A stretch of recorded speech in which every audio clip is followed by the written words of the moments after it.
Assalamualaikum dusana sadonyo anadu di rantau.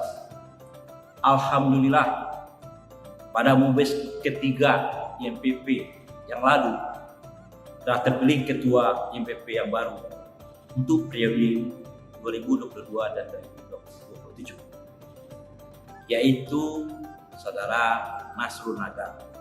Mudah-mudahan dengan kepemimpinan saudara Nasrul Naga, IMPP akan lebih maju dan sukses dan bermanfaat buat awak masyarakat Parangpanjang, Anda di rantau dan di rantau.